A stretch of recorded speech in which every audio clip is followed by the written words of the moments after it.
Do your demos just kind of suck? Have you ever showed a bandmate a song only for them to totally not get it? It sounds like your demos need work. Hey guys, Joey here, and in today's video, I'm going to show you the power of an amazing demo. One of the greatest parts about being a modern musician is that our demos can sound so good. With tools like amp sims, drum samples, and affordable interfaces, anyone can record and release a song. But just because it's easier than ever doesn't mean that you don't have to put a little effort in. And I think a lot of us could agree that it's still pretty easy to make something terrible. But it's just a demo, right? Why doesn't it matter if the sound is subpar? Well, it's like this. Having an amazing demo is an asset. And first off, it lets you be very objective about the quality of a song. If you're listening to a pretty well-mixed demo, you'll know if the arrangement is going to work. One of the most useful features of a great demo is that it's also a great rough mix. Even if you're working with the best engineer in the world, it's helpful to have a clear rough mix. It gets the point of the song across. This will also make it easier to see your vision for how things will sound. Demos are also important for getting feedback from a band. If you're a guitarist and you want to know how vocals will sound in the song, it's helpful to hand the singer something with drums and bass on it too. That way, we'll have something inspiring to write to. Inspiration is a pretty critical part of writing. The longer you can hold on to it, the more fun the creative process is going to be. So, what are some of the tips for dialing in an awesome demo? Well, first off, preparation is key. Always make sure that the recording signal is clean and the instruments are in tune. I can already hear some of you saying, but wait, aren't we just going to re-record this anyway? Not always. Anyone who's produced enough records knows that sometimes there's magic in the demo takes. Actually, I'm sure most of you have a story about some crazy sound from a demo that made it into a final song. And if that's you, let me know what it was in the comments below. Bonus points if we can actually listen to the song. Anyway, if you always treat a demo like a final recording, you'll never be stuck with a cool sound that you can't use. I recommend doing some mixing and editing as you go. If each piece sounds great and is on time, it'll make the next person's job easier. This allows them to be more creative. So for example, let's say you're recording drums on an E-kit. You've got some cool grooves, but the MIDI looks like this. It might sound fine on its own, but as soon as you start recording on top of this, everything sounds off. Now the guitarist is wondering if they can play their parts, and they realize it's the MIDI. They start editing it, and it's just a big mess. Now imagine the MIDI looks like this, and it sounds like this.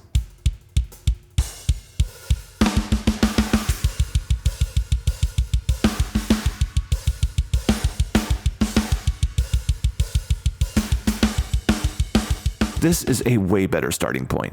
As far as the drums go, I recommend keeping a lot of the presets in a drum sampler program. There's just no time to get the perfect snare sound when you're trying to get a part written. Drumforge Matt Greiner is actually great with this. It's got presets for tons of heavy genres. Okay, enough about drums. Let's talk about guitars. You should always take a DI if you can.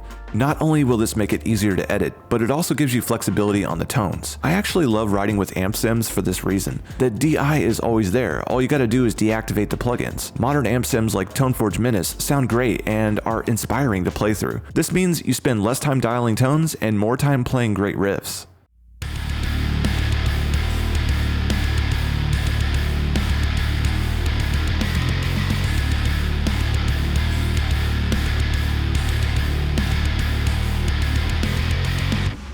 As long as your guitars and basses are in tune with fresh strings, you could use these sounds in a final mix if you had to. This concept is even more important for vocalists. Try to limit background noise and get decent takes while demoing. As far as I know, a vocal can't be reamped, so the take is the take. If you decide it has some magic later on, it better be high quality. So how do you get the best vocal takes? Well, make sure the vocalist has a great monitoring setup. Use whatever plugins are necessary to make the singer feel awesome while they're tracking.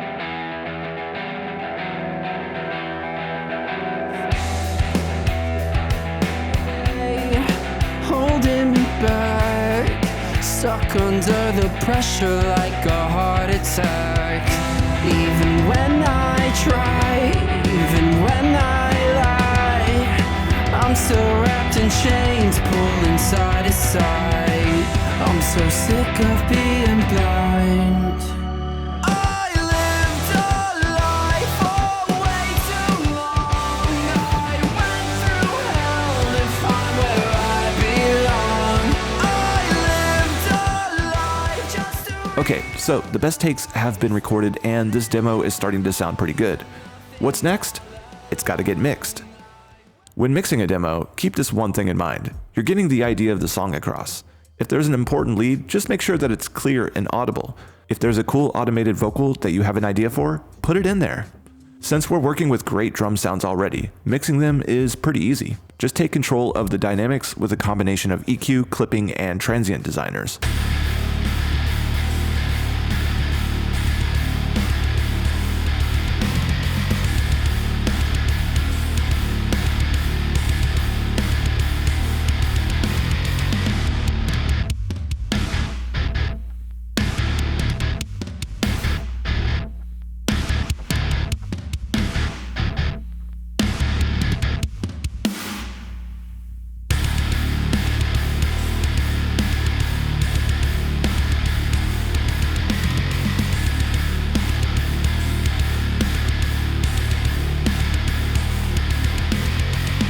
One thing always drives me crazy about demos. It's the way that the synths are treated. I feel like you can tell when a band is really excited about their synth tones. Basic synth presets are often pretty dense. The full frequency spectrum is represented and it's easy to mask the whole mix. Fixing this issue isn't too hard, just some smart EQ filters, then cut the mid-range where there's a buildup.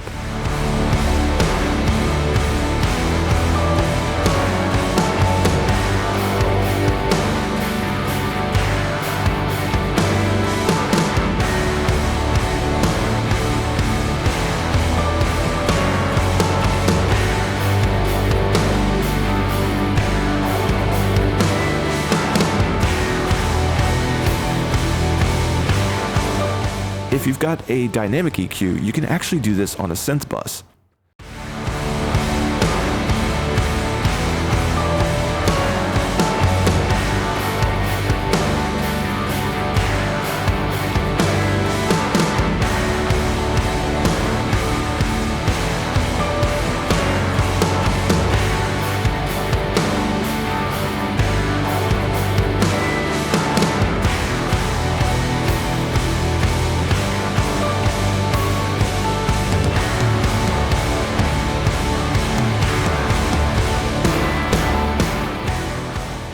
Once the resonance is fixed, use a stereo widener to push these elements out of the middle.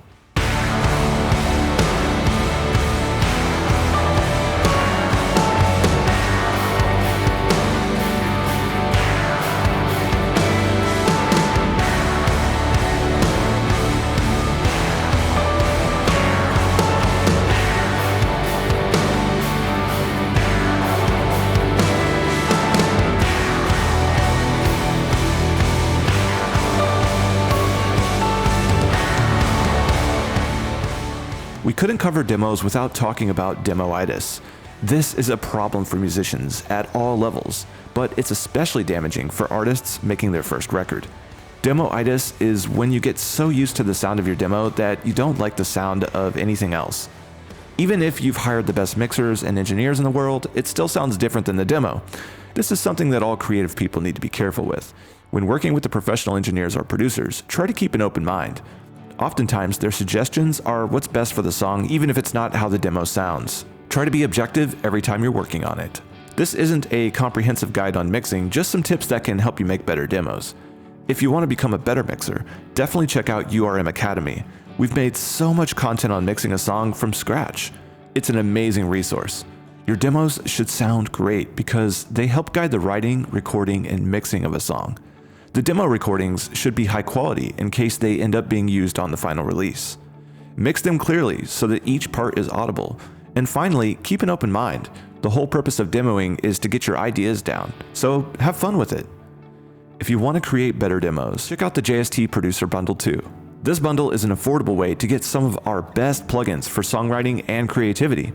You'll have the tools to create and mix the sounds in your head. Download JST Producer Bundle 2 now at joeysturgistones.com. Thanks for watching, and if you like this video, hit that subscribe button. Don't forget to check the links in the description below and tap that bell to get notified whenever we upload new videos. Until next time, happy mixing.